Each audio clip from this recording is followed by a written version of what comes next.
बोल मेरे श्री गुरु महाराज की जय। प्रेम न बाड़ी उपजे, प्रेम न हाट बिकाए, राजा प्रजा सब रुचि शीस दिए ले जाए। तो प्रेमियों, महापुरुष कितनी कृपा करते हैं। प्रेम ऐसी चीज है कि ना तो ये बागों में मिल सकती है, ना बगीचों में मिल सकती है, ना बाजारों में मिल सकती है, ना कि दुकानों से हम खरीद सकते हैं। इसलिए जो मिलता है तो केवल अंदर से ही मिलता है। प्रेम ऐसी चीज है, हम जितना मालिक से प्रेम करें, चाहे संसार से करें, चाहे दुनिया से, चाहे मालिक से करें, है तो प्रेम ही ना। प्रेम हमारे अंदर से उपजता है, बाहर से नहीं। इसलिए जितना मालिक से हम सच्चा प्रेम कर लें, वो हमारा अपना असली धन है। और सबको मालूम है कि भगवान प्रेम के भूखे हैं। तो प्रेम के भूखे हैं तो हमारे को भी तो मालिक के साथ सच्चा प्रेम करना है। तो सच्चा प्रेम कौन करता है? जो मालिक के प्यारे हैं उनसे प्रेम करता है ना। भगवान कहते हैं मैं उनसे प्रेम करता हूँ। तो कौन है? जो मालिक के प्रेमी हैं। जैसे सत्संग होता है, कहीं कीर्तन होता है, कीर्तन में भगवान, जहाँ कीर्तन होता है वहाँ भगवान जरूर आते हैं। जहाँ सत्संग होता है वहाँ भगवान जरूर आते हैं। हम कहते हैं कि नहीं, वो हमेशा हाजिर नाजिर होते हैं, हमें नजर नहीं आते, लेकिन वो हमारे को देखते हैं। इसलिए प्रेम एक ऐसी चीज है कि जिससे प्रेम से भगवान को रिझाया जा सकता है। तो जैसे एक बार कहीं सत्संग हो रहा है, तो जहाँ सत्संग होता है भगवान तो होते ही हैं। एक उनमें भक्तियानी ऐसी, भक्तियानियाँ तो सारी थी, जो जैसे भगवान गोपियों से प्रेम करते थे, सबसे करते थे, गोपियाँ भी करती थी। ऐसे उनमें एक ऐसी भक्तियानी थी जो संत से ही थी, संतों की बहुत सेवा करती थी। कभी संतों को अपने घर से खाली नहीं लौटाती थी, उनको भोजन करवाना, सेवा करने, उनके यानी सच्चा लगाव था संतों के साथ। जहाँ संतों की सेवा है तो भगवान तो अपने आप भी खुश होते हैं। तो भगवान भी उसके साथ खुश थे, प्रसन्न थे उसके ऊपर। एक दिन सत्संग हुआ तो भक्तियानी कहते भगवान जी, कृष्ण जी, मालिक जी, मैं आपके साथ चलूंगी। तो कहते ना, मेरे साथ कोई नहीं चल सकता। कहते नहीं, मैं तो ਤੁਹਾਡੇ बिना रह नहीं सकती, मैं तो जाना जरूर है, मैं जरूर चलना है। भगवान कहते नहीं, मेरे साथ कोई नहीं चल सकता। नहीं महाराज, कुछ भी करो, मैं तो ਤੁਹਾਡੇ नाल चलना ही है। बहुत जिद करने लगी। भगवान प्यार के भूखे हैं। तो उन्होंने कहा ठीक है, कल सत्संग होगा ना, कल मैं आऊंगा। तो फिर कैसे चलेगी? मैं विमान लेके आऊंगा। जब सत्संग खत्म होगा ना, तो मेरे विमान को पकड़ लेना, तू ऐसे पकड़ लेना नीचे से।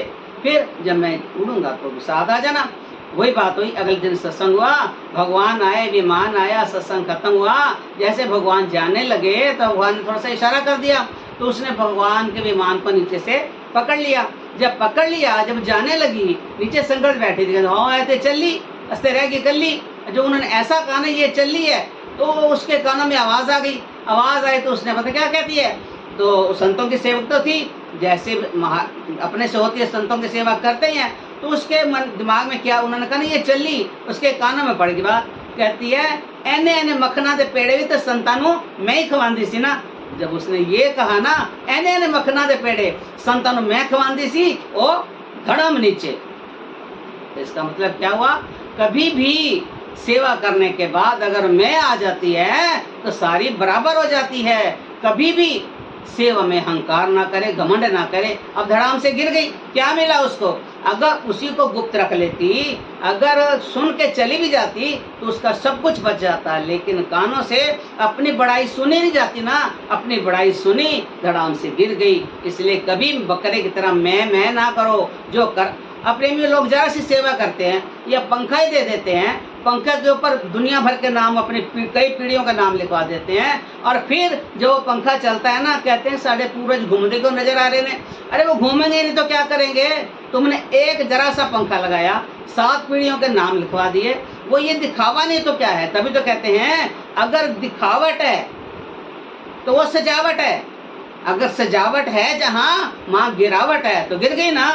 अगर दिखावा करा, सुना उसने, गिर गई ना। इसलिए कभी भी हम कोई शुभ काम करें, उसको कभी भी दिखा के ना करें, उसको गुप्त रखें, कभी उसमें मैं भी ना आने दें। इसलिए उस मैं को हटा करके अगर उसको तू मालिक तू है करने वाला, हम रोज कहते हैं ना मालिक तू सब कुछ कार्य करावे आपे आप, मानुष देके कुछ मालिक करने वाले हैं, हम तो खुद अहंकार में भरे पड़े हैं कि मैं करता हूँ। जहाँ मैं आ जाती है वहाँ भगवान नहीं आते, जहाँ मैं है वहाँ तू नहीं है, तू है तो वहाँ सब कुछ है। इसलिए कभी अपने अंदर मैं को ना ला करके उस प्रभु को आगे करके प्रभु के ध्यान में, प्रभु करने वाले हैं, अगर हम कहेंगे हम करते हैं तो हम गिर जाएंगे। करने वाले मालिक हैं, उनको बनाए, उनको उनकी कृपा हमारे पर बने रहे, उनकी दया बनी रहे तो इंसान सब कुछ कर सकता है। मैं में आकर सब कुछ अपना खो जाता है, इसलिए खोना नहीं है, उसको बनाना है, पाना है, अपने मालिक को अपना बना करके सच्चा उनको दिल में बसा करके उनका ध्यान करते रहना है। बोलो जयकारा, बोल मेरे श्री गुरु महाराज की जय।